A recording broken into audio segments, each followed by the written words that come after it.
Dunia semakin VUCA. Pasti setuju sahabat semua dengan istilah VUCA ini yang arti sederhananya volatility, uncertainty, complexity, dan ambiguity. Volatility adalah gejolak kehidupan yang sangat ekstrim.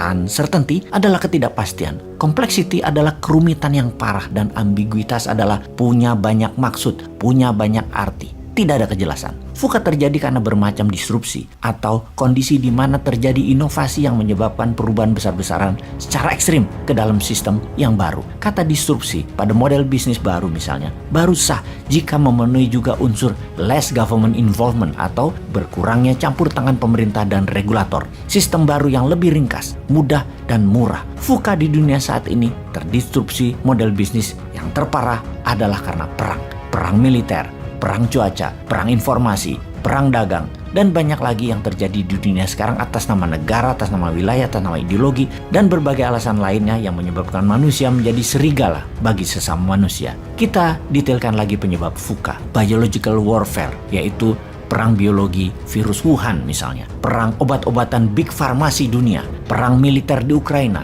dan beberapa negara di Timur Tengah, perang pangan, efek terganggunya jalur pangan dan perubahan iklim karena perang cuaca.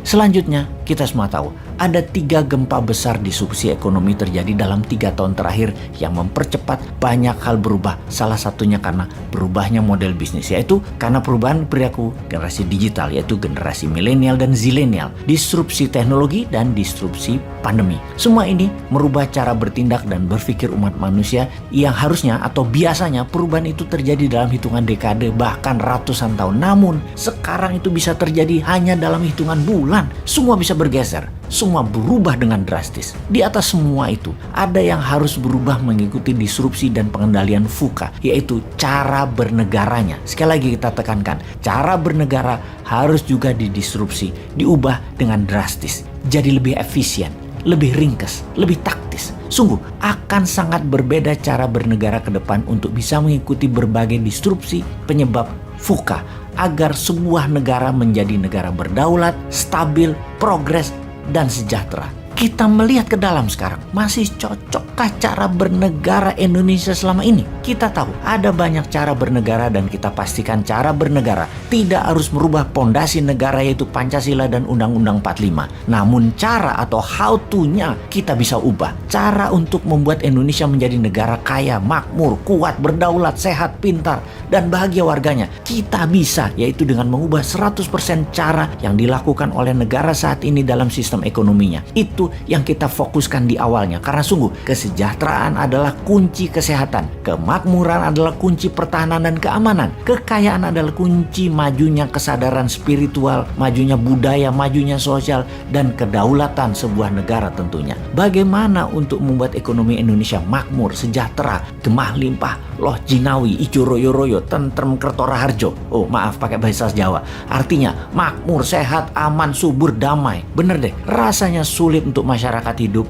menjalankan ibadah spiritual, mencari kebahagiaan kalau perut lapar, berpenyakit, hartanya dijajah, dan menjalankan kehidupan sehari-hari, barang-barang serta jasanya bergantung dari negara dan bangsa lain. Karena itu, kita harus mempelajari banyak hal di dunia luar sana sebagai pengetahuan atas apa yang terjadi di berbagai wilayah dan apa yang terjadi di tanah air karena pengaruh di luar sana.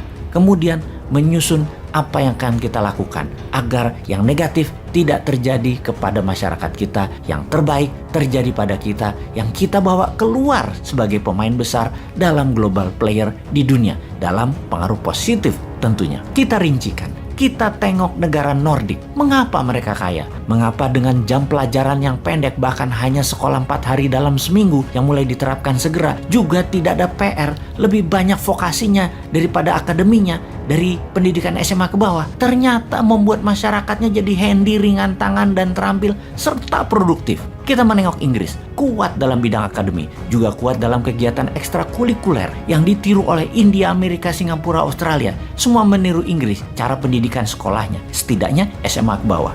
Tiongkok, Jepang, Korea Selatan, dan Indonesia cara pendidikannya semodel. Seperti misalnya menggunakan seragam, pelajaran kuat di hafalan, banyak tugas-tugas di rumah, panjang jam pelajaran sekolahnya.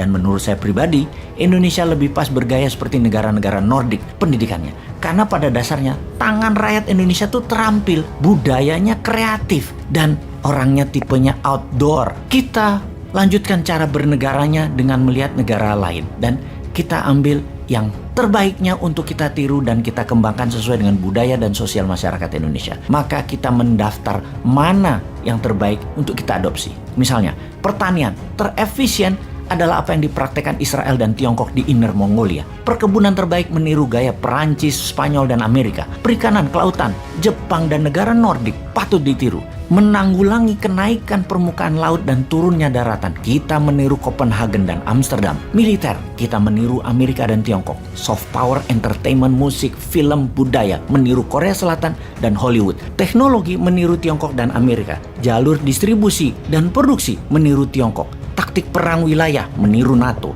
Taktik perang ekonomi, meniru obor. Strategi keuangan moneter dalam negeri, meniru renminbi. Swastanisasi membangun UKM, meniru Taiwan dan Tiongkok. Elit politik, meniru aristokrat politikus Eropa yang santun terdidik dan berorientasi ke rakyat. Kelolaan negara, meniru Singapura dalam masalah perumahan, sampah, lingkungan hidup untuk menjadikan Indonesia livable, workable, eco-living terbaik di dunia. Keuangan rupiah, backed by gold, menggantikan dolar. Ini semua akan membuat Indonesia the best maritime country in the world. The strongest country in the southern hemisphere, menjadi idaman dunia untuk tinggal dan hidup di Indonesia. Ini semua akan terjadi kalau setiap tahunnya ada 10 juta warga dunia mengantri ingin menjadi warga negara Indonesia. Kalau warga Eropa dan Amerika ingin pindah ke Indonesia. Kalau orang kaya Tiongkok ingin hidup di Indonesia. Kalau orang pinter India ingin hidup di Indonesia. Kalau orang alim ulama dunia ingin hidup di Indonesia. Kalau orang terbaik di dunia ingin hidup di Indonesia. Itulah cita-cita Indonesia ke depan yang pasti terjadi. Ngomong-ngomong, siapa yang akan menjadikan impian ini menjadi kenyataan? Old mind atau new mind ya? Silahkan dipikir-pikir dan dipilih deh.